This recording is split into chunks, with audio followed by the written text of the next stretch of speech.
બાપ અને દીકરો ગધેડા ઉપર બેસીને પોતાને ગામ જઈ રહ્યા હોય છે। ત્યાં આગળ એક ગામ આવે છે ને ત્યાં અમુક લોકો ઊભા હોય છે।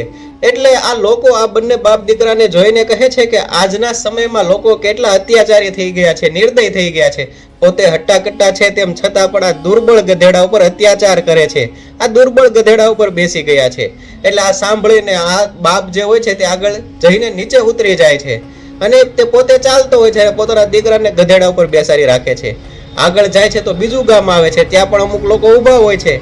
એટલે ત્યાં લોકો આ બંનેને જોઈને કહે છે કે આ દીકરો હટ્ટો કટ્ટો છે તો પોતાના વૃદ્ધ બાપને નીચે હકાવે છે ને પોતે ગધેડા ઉપર બેસી ગયો છે।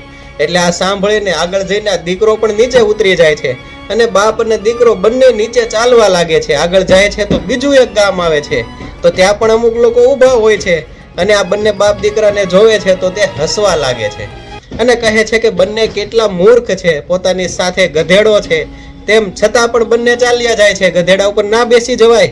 એટલે હવે આ બાપ અને દીકરાએ નક્કી કર્યું કે આપણે ગમે તેમ કરશું પણ આ લોકો આપણી નિંદા જ કરવાના છે, એના કરતાં આપણે આપણી મરજી મુજબ જીવવાનું શરૂ કરીએ।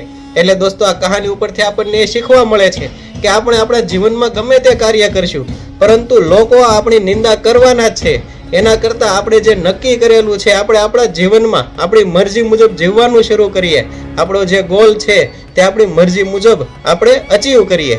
દોસ્તો આ વાત સાથે તમે સહમત છો તો કમેન્ટમાં જણાવો અને વિડીયો સારો લાગ્યો હોય તો લાઈક કરો, શેર કરો।